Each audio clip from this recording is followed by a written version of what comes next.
Hello guys, नमस्कार। Welcome to my channel Amar classes. आपका Amar classes YouTube channel पर स्वागत है। मैं हूं अमरजीत। आज आपको बताऊंगा कि ऑपरेटिंग सिस्टम क्या होता है। बात करते हैं उससे पहले यह क्लास सभी प्रतियोगी परीक्षाओं एवं जो भी कंप्यूटर कोर्स कर रहे हैं या पीटीसी या डीएलएड की बात करें और ट्रिपल सी के बच्चे भी पढ़ सकते हैं। और एक मुद्दा है speak for SSC railway students युवा हल्लाबोल। आप लोगों को इसका साथ देना है, अपनी आवाज़ को सरकारें तक पहुंचानी है और अपने हक की लड़ाई के लिए आवाज़ उठानी है। तो हम चलिए सेशन को स्टार्ट करते हैं।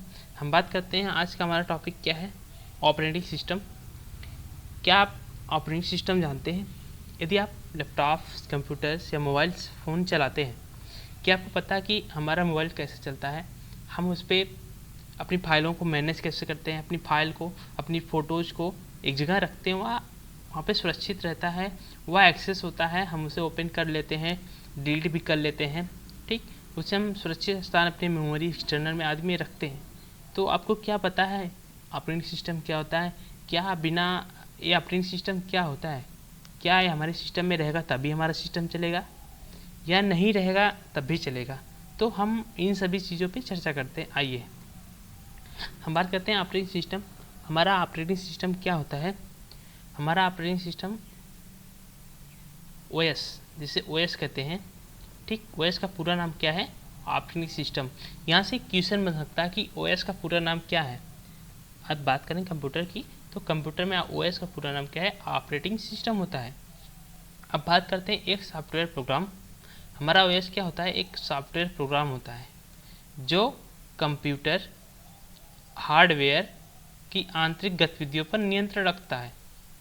हम बात करते हैं यदि हमारे पास एक कंप्यूटर है,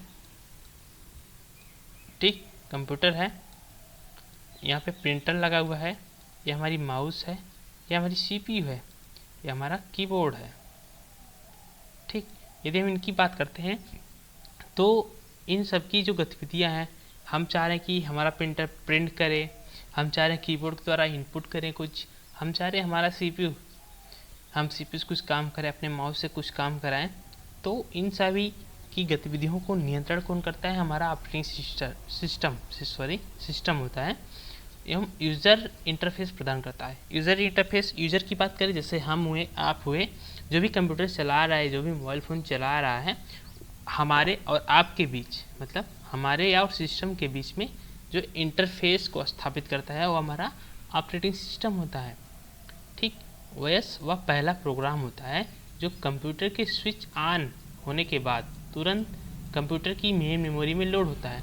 हम बात करते हैं, जैसे कि हमने पिछली कक्षाओं में आपको पढ़ाया, यदि आपने सेशन को नहीं देखा तो पिछली कक्षाओं को देखिए, उसके बाद आपको समझ में आएगा ये टॉपिक। कि हमने बताया था कि आपको जब हम अपने सिस्टम को ऑन करते हैं तो क्या होता है कि जैसे हमने अपने सिस्टम को ऑन किया, ठीक, तो हमारे विंडो खुल जाती है, यहाँ पे लोडिंग होती है। जो ये लोडिंग क्रिया होती है हमारी बूटिंग कहलाती है। ठीक, बूटिंग कहलाती है। बूटिंग हमारी दो होती है, cold booting and warm booting. Cold हमने बताया था कि जब हमारा सिस्टम बंद है, जब हम शुरू पहली बार ऑन करते हैं तो कोल्ड बूटिंग। वार्म बूटिंग क्या होता था कि जब हमारा सिस्टम चल रहा है, हैंग करने लगा, किसी कारणवश वह सही से काम नहीं कर रहा है, तो हम उसे रीस्टार्ट करते हैं। तो रीस्टार्ट की यही प्रक्रिया हमारी वार्म बूटिंग कहलाती है। ठीक, आपको बात समझ में आई होगी। हम बात करते हैं यहाँ पे ऑपरेटिंग सिस्टम की, कि हमने जैसे अपना सिस्टम ऑन किया तो हमारा ओएस लोड होता है। कहाँ पे? हमारी जो मेमोरी होती है रैम, उसमें लोड होता है। ठीक, इसमें बीच में कर्नल भाग होता है। ठीक, पहले सर्वप्रथम कर्नल में आता है हमारा, इस तरह डिज़ाइन होती है। ठीक, इस तरह हमारे कर्नल में आता है मेन, इसमें मेमोरी आती है, हमारा ओएस इसमें लोड होता है, उसके बाद सिस्टम ऑन होता है।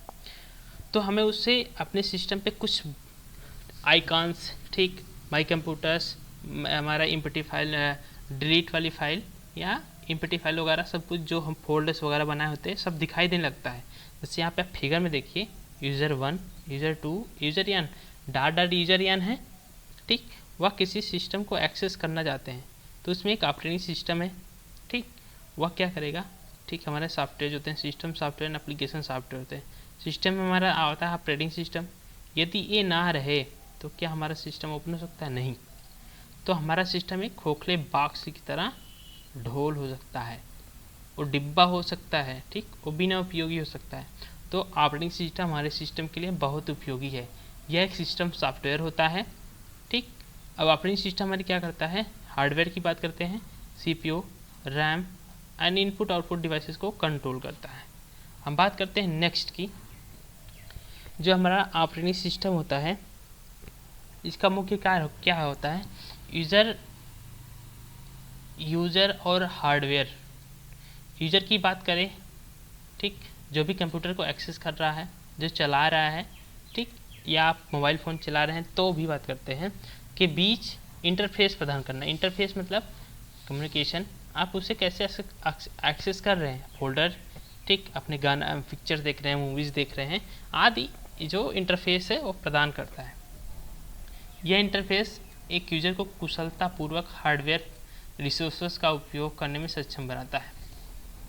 अब बात करें यदि ना रहे तो हम ये सब चीज़ें नहीं कर पाएंगे, इसलिए ऑपरेटिंग सिस्टम क्या है, आवश्यक है। तो बात करते हैं आगे हम हमारे टाइप्स ऑफ ऑपरेटिंग सिस्टम। हमारे ऑपरेटिंग सिस्टम्स मुख्यतः हमें 5 प्रकार हैं, बहुत से प्रकार होते हैं कुछ टोस। तो बात करते हैं हम बैच ऑपरेटिंग सिस्टम, ठीक, इनमें टाइप हमारे बताएं आपको, time sharing operating system, distributed operating system and network operating system and real time operating system. इन सभी की चर्चा हम नेक्स्ट क्लास में करेंगे। इसके पहले हम जानते हैं मुख्य बिंदु, ठीक। मुख्य बिंदु क्या है कि एक OS मतलब एक ऑपरेटिंग सिस्टम इस चिंता में रहता है, ठीक, कंप्यूटर रिसोर्सेस, ठीक, रहता है कि कंप्यूटर रिसोर्सेस को एक या अधिक कार्य को एलोकेट करना या अनएलोकेट करे। बात करते हैं जब आप सिस्टम चला रहे हैं, ठीक, मान लीजिए आप गाना सुन रहे हैं, कोई काम आ गया, आप किसी प्रिंटर को एक्सेस करने लगे, तो हम जितनी चीज़ें अदर चीज़ को एक्सेस करते हैं, ईमेल चला रहे हैं, गाना सुन रहे हैं, मूवी देख रहे हैं, नेट चला रहे हैं, तो ये सभी रिसोर्सेस, तो वो चिंता में रहता है। आपने जैसे गाना चला रहे हैं, उसके बाद आपने प्रिंटर प्रिंट करने लगा, तो हमारा अपनी सिस्टम कन्फ्यूज हो जाएगा।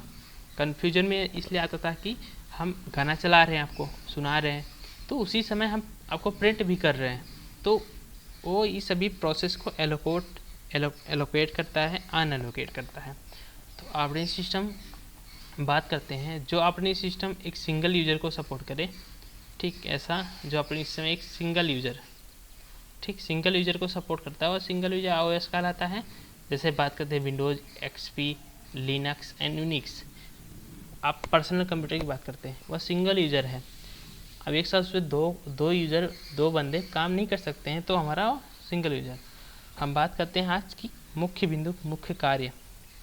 हमारा ऑपरेटिंग सिस्टम क्या क्या मैनेज करता है, क्या क्या कामें होती हैं उसके द्वारा। यदि वो ना रहे हम क्या कर पाएंगे, यदि वह ना रहे तो हम जो हमारे डेस्कटॉप पे, ठीक, बात करते हैं कहाँ के माउस पॉइंटर, ठीक, मान लीजिए हमारा डेस्कटॉप है, ठीक, तो हमें यहाँ पे छोटे छोटे आइकन दिखते हैं, ठीक, इस तरह से छोटे छोटे आइकन दिखते हैं, जो कि फोल्डर होते हैं, फाइल्स होती हैं, इमेजेस की होती हैं आदि, बहुत सारी होती हैं। तो यहाँ पर आपको फिगर में दिख रहा होगा, takes of the operating system, वह टास्क, ठीक, हैंडल्स इनपुट एंड आउटपुट, जो हमारी इनपुट एंड आउटपुट जो काम्स होती हैं, जो वर्क होता है, उनको हैंडल करता है हमारा operating system. Recognize and install peripheral devices, हम अपने सिस्टम पे कभी प्रिंटर डिवाइस के लिए उसके सॉफ्टवेयर को इंस्टॉल करते हैं, कोई भी ड्राइवर इंस्टॉल करते हैं, कि एनी अदर जो सॉफ्टवेयर इंस्टॉल करते हैं, उनको मैनेज कराता है, रन कराता है हमारा system, operating system. Manage files and folder को मैनेज करता है, ठीक, हम फोल्डर्स को किस क्रम में रखें और फोल्डर्स को आगे पीछे, ठीक, उनको व्यवस्था कर उसकी मैनेज करता है। शेयर आउट मेमोरी, वह एक्सटर्नल मेमोरी को शेयर आउट करता है। Handle system errors and alerts, user को भी अलर्ट होती है, ठीक, उसको आपको अलर्ट बताता है, उसे हैंडल्स करता है। Allow software to communicate with hardware, वह आपके सॉफ्टवेयर एंड हार्डवेयर के बीच में कम्युनिकेट करता है, ठीक, मैनेज सिस्टम सिक्योरिटी, आपकी सिक्योरिटी को मैनेज करता है, और बहुत से हैं। Most data to and from the hard disk, ठीक, आपने हार्ड डिस्क लगाया तो आपको डाटा उसमें मूव करता है। ये सब हमारी क्या काम है, ऑपरेटिंग सिस्टम का। ये सब ना रहे तो हमारा ऑपरेटिंग सिस्टम ये सभी कामें ना हो पाए, हमारा सिस्टम ये लैपटॉप बेकार हो सकता है, मतलब बिना काम का होगा। तो ये सभी चीज़ें हैं। हम बात करते हैं प्रोसेसर मैनेजमेंट।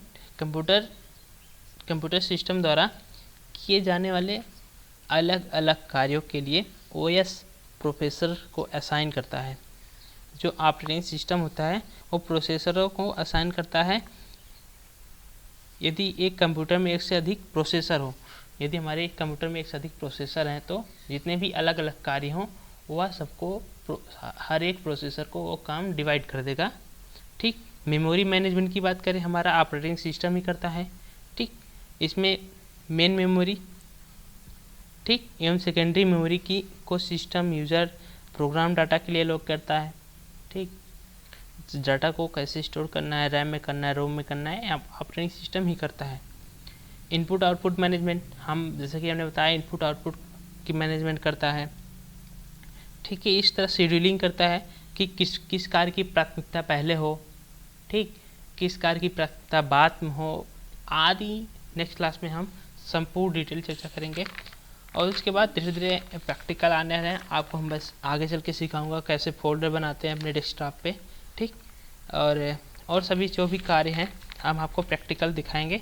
तो देखते रहिए सेशन को। Thank you for watching. अपने मित्रों का शेयर करिए, वीडियो कैसे लगी कमेंट में ज़रूर बताएं। Thank you.